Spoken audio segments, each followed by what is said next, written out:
Hey, what is up guys? Master here, back to do another video, and today we are on Tournament Arena.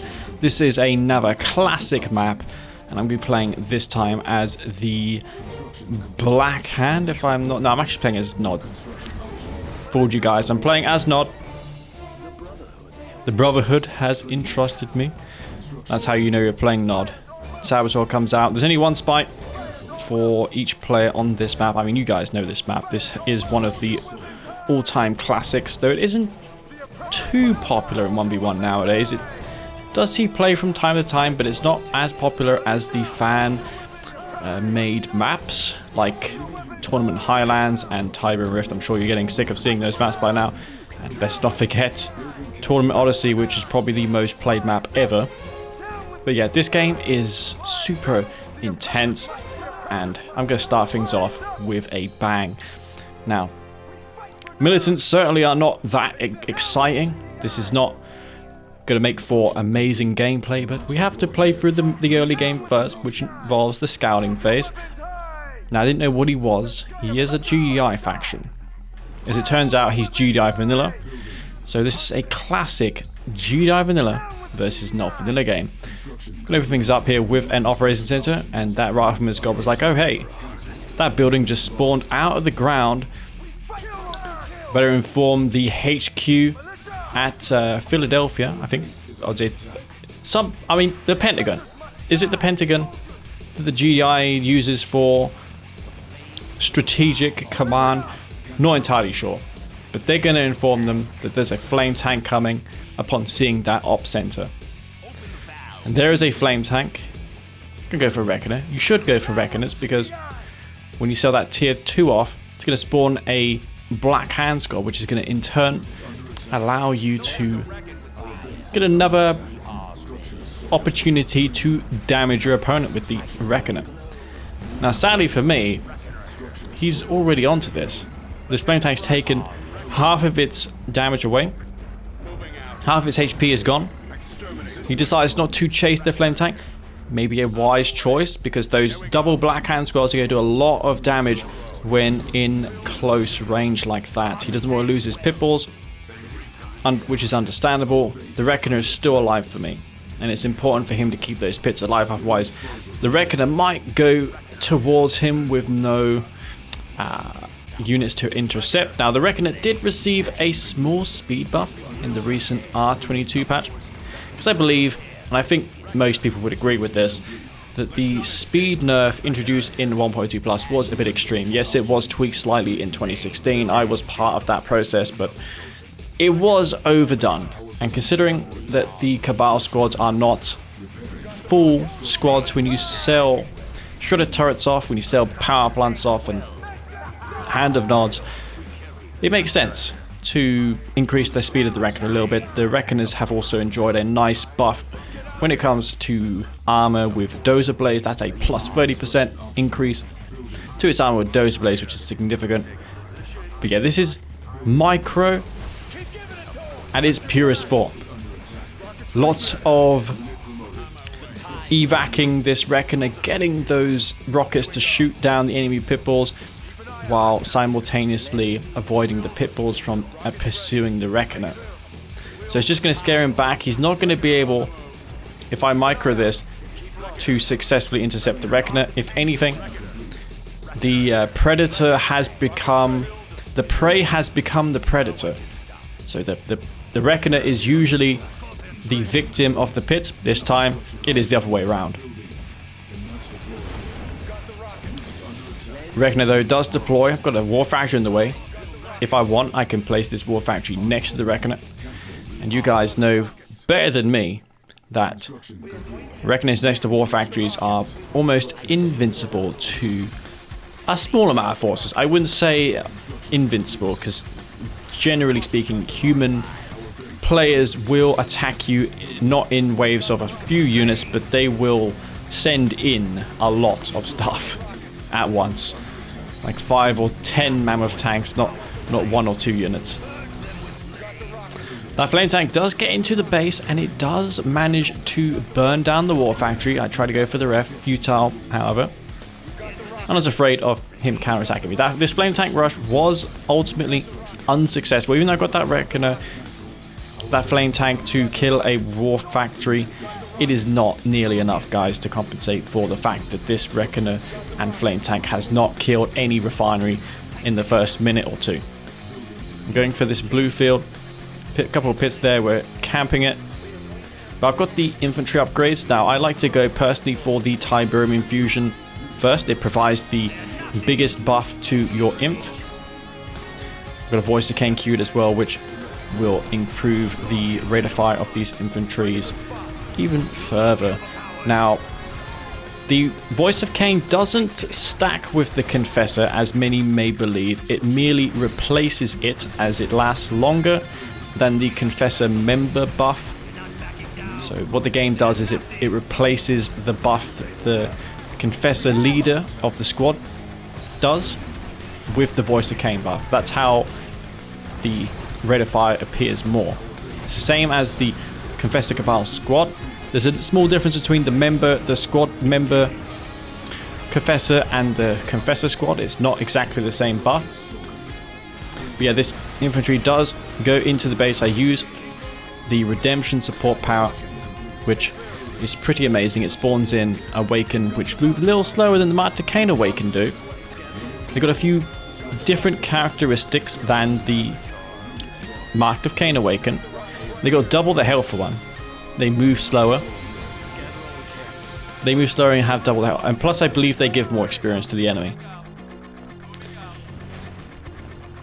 Both the Mark of Kane and Nod Awaken can benefit from charged particle beams if you manage to somehow capture a Black Hand tech lab, which I have not managed to do ever. Guys, if I ever get the opportunity to upgrade charged particle beams from a Black Hand tier 3 and spam Awaken in a 1v1 game, I will absolutely post that game on my channel. I almost happened once, but my opponent saw the engineer just as it was a second away from capturing. I was so close, yet so far. I'm still in a dire predicament here. These people are taking out my power plants. I just don't have anything to deal with this base push I've got. And aims to be finally out. Black Hand squad working on that refinery. It's doing what it can. Harvester will be falling at that blue field. Redeemer comes out for me. I thought this is what I need to go for as soon as possible. I'm not usually one for making epic units soon into a match, but I need to stabilize, and the best way to do that is by getting a big unit on the map with a ton of health. And this is it. This is the Redeemer, the giant walker mech that not introduced to deal with the GDI Marv, but it's going to also deal with this GDI base as well. Just because it's not a Marv doesn't mean the Redeemer cannot deal with it. It can even trample Mammoth tanks. The Venerable Mammoth is no match for the power of the Redeemer. Plus it has that rage generator, which causes units around to go mad and start shooting at friend or foe. Very good to combo it with the EMP buggy EMP ability, because your opponent can't aim the buggies down to stop the EMP. So there's a lot of things you can do. Vertigos are made for me. I like to build them now and then. Got the Shatterer, which was really the main damage dealer there. Mine Drop comes down. That's not the mock mines, so those are going to do immediate damage, and they do a ton. I'm going to relocate these Vertigos because the Pitbulls are targeting them down. One of the Vertigos falls. Redeemer working on this base. He's still got 2 refineries. What I should do is burn those down. I was thinking about it, but then at the same time, I don't have to, since I can just go straight for a chemical plant at this point. And based on the Tiberium situation, he has still harvested more Tiberium compared to me.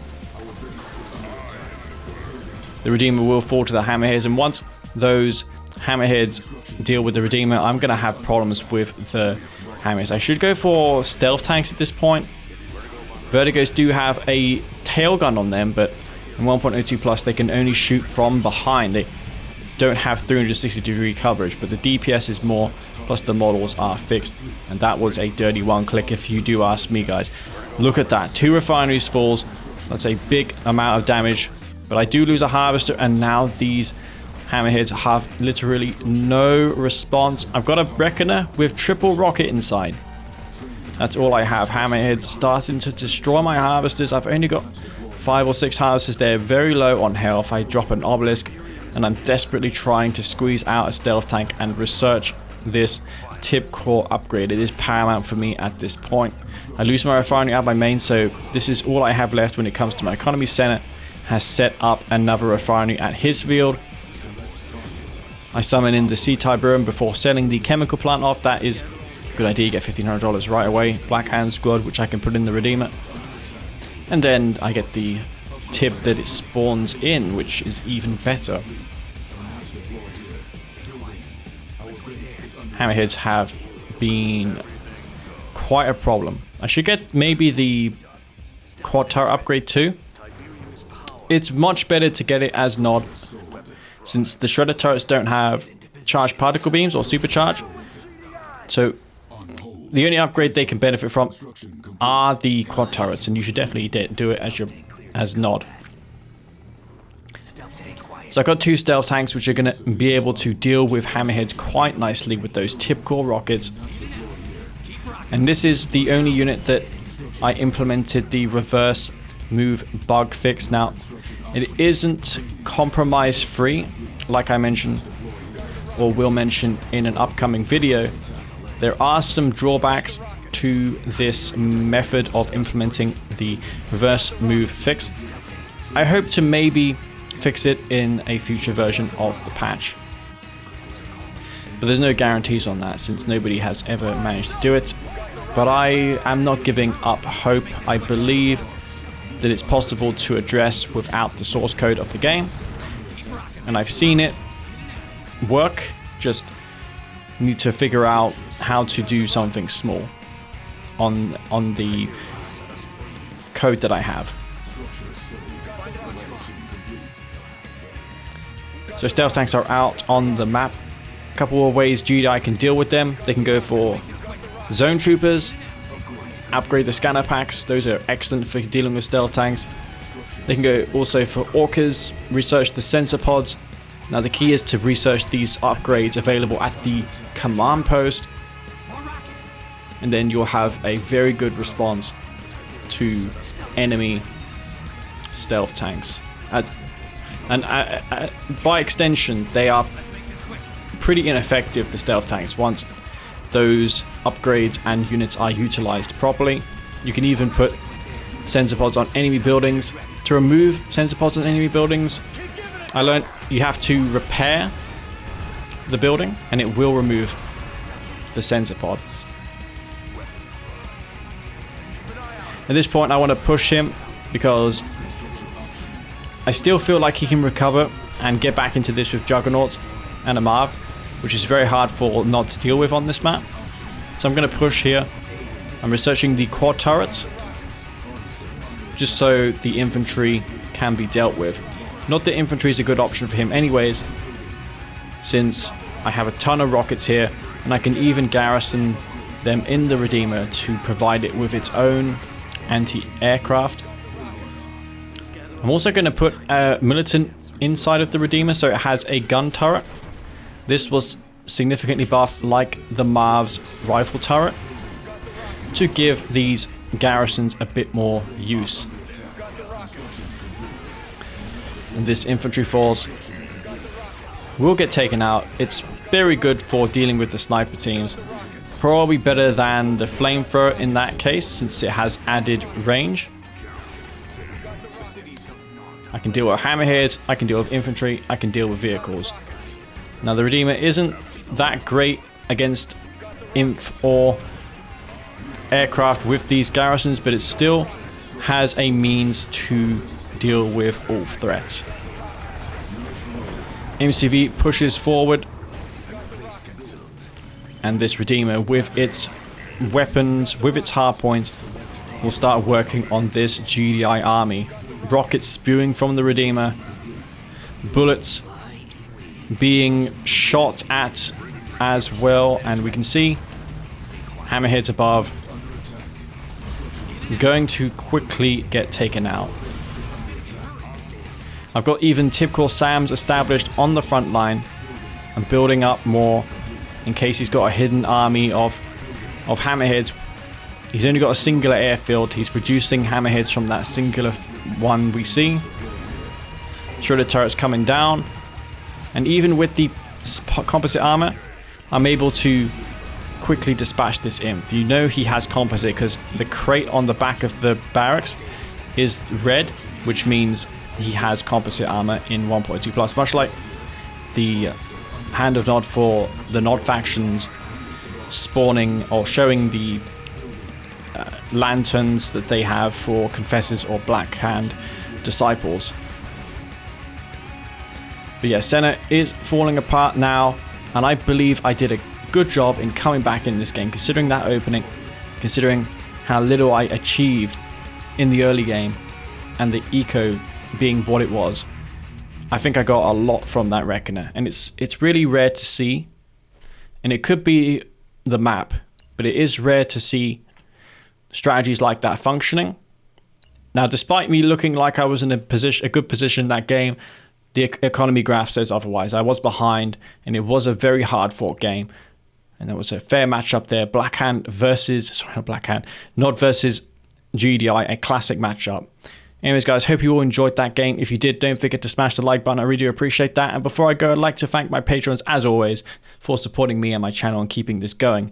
Anyways, guys, hope you all enjoyed it, and I'll see you all in the next one. Peace out.